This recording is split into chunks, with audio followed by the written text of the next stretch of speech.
नमस्कार दोस्तों। आज हम पॉलिटी सब्जेक्ट का एक महत्वपूर्ण टॉपिक पढ़ेंगे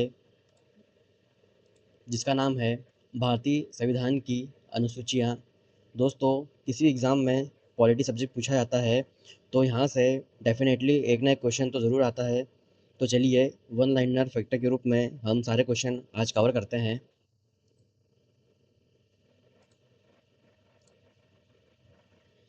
भारतीय संविधान की अनुसूचियाँ। पहला क्वेश्चन देखते हैं। भारतीय संविधान में कुल कितनी अनुसूचियाँ हैं? तो भारतीय संविधान में वर्तमान में 12 अनुसूचियाँ हैं। प्रथम अनुसूची में क्या वर्णित है?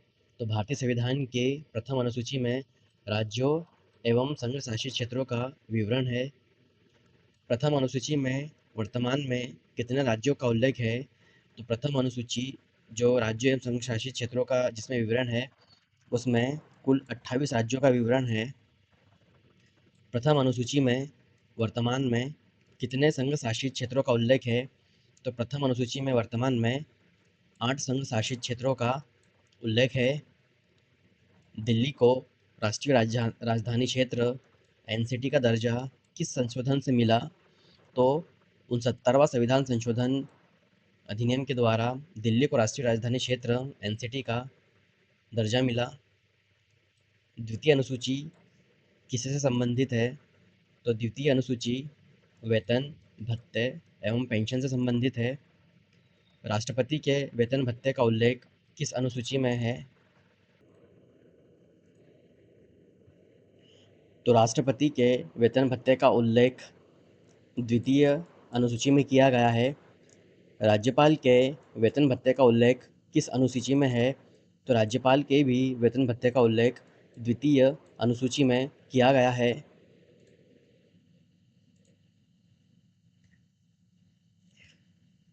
उच्चतम एवं उच्च न्यायालय के न्यायाधीशों के वेतन भत्ते किस अनुसूची में है? तो उच्चतम हाई कोर्ट और सुप्रीम कोर्ट के न्यायाधीशों के वेतन भत्ते का जिक्र द्वितीय अनुसूची में है। भारत के नियंत्रक एवं महालेखा परीक्षक CAG के वेतन भत्ते का उल्लेख किस अनुसूची में है? तो इनका भी उल्लेख द्वितीय अनुसूची में है। तृतीय अनुसूची किससे संबंधित है? तो तृतीय अनुसूची शपथ एवं प्रतिज्ञा से संबंधित है। मंत्रियों की शपथ किस अनुसूची में दी गई है? तो मंत्रियों की शपथ तृतीय अनुसूची में दी गई है। उच्चतम एवं उच्च न्यायालय सुप्रीम कोर्ट एवं हाई कोर्ट के न्यायाधीशों की शपथ किस अनुसूची में है? तो सुप्रीम कोर्ट और हाई कोर्ट के न्यायाधीशों की शपथ तीसरी अनुसूची में वर्णित है। चतुर्थ अनुसूची किससे संबंधित है? तो चतुर्थ अनुसूची राज्यसभा के राज्यों एवं संघ शासित क्षेत्रों का प्रतिनिधित्व से संबंधित है। राज्यसभा में सीटों के आवंटन का उल्लेख किस अनुसूची में है? तो राज्यसभा में सीटों के आवंटन का उल्लेख चतुर्थ अनुसूची में है। पाँचवीं अनुसूची किससे संबंधित है? तो पाँचवीं अनुसूची अनुसूचित क्षेत्रों एवं अनुसूचित जनजातियों के प्रशासन से संबंधित है। छठी अनुसूची किससे संबंधित है? तो छठी अनुसूची जनजातीय क्षेत्रों के प्रशासन से संबंधित है। पाँचवीं और छठी दोनों जनजातीय क्षेत्रों से संबंधित है, ध्यान रखें इसे।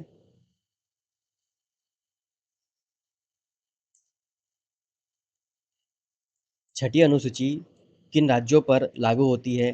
तो छठी अनुसूची असम, मेघालय, त्रिपुरा एवं मिजोरम इन राज्यों पर छठी अनुसूची लागू होती है।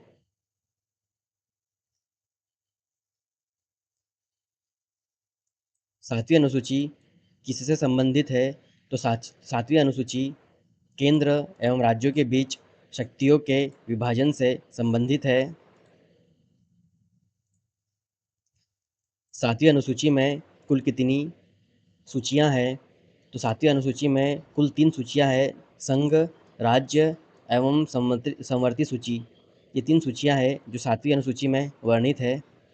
संघ सूची पर कानून बनाने का अधिकार किसे है?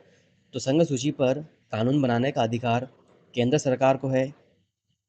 संविधान लागू होने के समय संघ सूची में कितने विषय थे? तो संविधान लागू होने के समय संघ सूची में कुल 97 विषय थे। वर्तमान में संघ सूची में कितने विषय है? तो वर्तमान में यह बढ़कर 100 विषय हो गए हैं। राज्य सूची पर कानून बनाने का अधिकार किसे है? तो राज्य सूची पर कानून बनाने का अधिकार राज्य सरकार, स्टेट गवर्नमेंट को है। संविधान लागू होने के समय राज्य सूची में कुल कितने विषय थे? तो संविधान लागू होने के समय राज्य सूची में 66 विषय थे। समवर्ती सूची पर कानून बनाने का अधिकार किसे है? तो समवर्ती सूची पर कानून बनाने का अधिकार केंद्र एवं राज्य दोनों सरकारों का है। संविधान लागू होने के समय समवर्ती सूची में कितने विषय थे? संविधान लागू होने के समय समवर्ती सूची में कुल 47 विषय थे। वर्तमान में समवर्ती सूची में कितने विषय है? तो वर्तमान में समवर्ती सूची में कुल 52 विषय हो गए हैं। 8वीं अनुसूची किससे संबंधित है? तो 8वीं अनुसूची संविधान द्वारा मान्यता प्राप्त भाषाओं से है। मतलब 8वीं अनुसूची में भाषाओं का जिक्र किया गया है जिन्हें संवैधानिक दर्जा दिया गया है, संवैधानिक रूप से अपनाया गया है। वर्तमान में 8वीं अनुसूची में कितनी भाषाएं हैं? तो वर्तमान में कुल 22 भाषाएं हैं। प्रारंभ में 8वीं अनुसूची में कितनी भाषाएं थी? तो प्रारंभ में कुल 14 भाषाएं थी, जो वर्तमान में 22 भाषाएं हो गई है। सिंधी भाषा किस संशोधन के द्वारा 8वीं अनुसूची में जोड़ी गई? तो सिंधी भाषा 21वां संविधान संशोधन 1967 1967 में 21वां संविधान संशोधन हुआ, जिसमें सिंधी भाषा को 8वीं अनुसूची में जोड़ा गया। कोंकणी, मणिपुरी एवं नेपाली किस संशोधन द्वारा जोड़ी गई? तो यह भाषाएं 71वां संविधान संशोधन अधिनियम 1992 के द्वारा जोड़ी गई। मैथिली, संथाली, डोगरी एवं बोडो किस संशोधन के द्वारा जोड़ी गई? तो 92 संविधान संशोधन अधिनियम 2003 के द्वारा मैथिली, संथाली, डोगरी एवं बोडो ये भाषाएं जोड़ी गई। 9वीं अनुसूची किस संशोधन के द्वारा जोड़ी गई? तो 9वीं अनुसूची प्रथम संविधान संशोधन अधिनियम 1951 के द्वारा जोड़ी गई। 9वीं अनुसूची मुख्यतः किससे संबंधित है? तो 9वीं अनुसूची राज्य द्वारा संपत्ति के अधिग्रहण संबंधित कानून से संबंधित है। वर्तमान में 9वीं अनुसूची में कितने अधिनियम है? तो वर्तमान में 9वें अनुसूची में 284 अधिनियम है। क्या 9वीं अनुसूची के कानूनों की न्यायिक समीक्षा हो सकती है? तो हाँ, यदि वे मौलिक अधिकारों का उल्लंघन करती है तो इसकी न्यायिक समीक्षा की जा सकती है। अगला देखते हैं। 9वीं अनुसूची की न्यायिक समीक्षा का निर्णय सर्वोच्च न्यायालय ने कब दिया? तो 11 जनवरी सन 2007 को 9वीं अनुसूची की न्यायिक समीक्षा का निर्णय सर्वोच्च न्यायालय के द्वारा दिया गया, 11 जनवरी सन 2007 को। 10वीं अनुसूची किससे संबंधित है? तो 10वीं अनुसूची दल बदल एंटी डिफेक्शन से संबंधित है। 10वीं अनुसूची किस संविधान संशोधन के द्वारा जोड़ी गई? तो 10वीं अनुसूची 52वां संविधान संशोधन अधिनियम 1985 के द्वारा जोड़ी गई। 11वीं अनुसूची किससे संबंधित है? तो 11वीं अनुसूची पंचायती राज व्यवस्था से संबंधित है। 11वीं अनुसूची किस संशोधन के द्वारा जोड़ी गई? तो 11वीं अनुसूची 73वां संविधान संशोधन अधिनियम 1993 के द्वारा जोड़ी गई। 11वीं अनुसूची में कितने विषय है? तो 11वीं अनुसूची में कुल 29 विषय है। 12वीं अनुसूची किससे संबंधित है?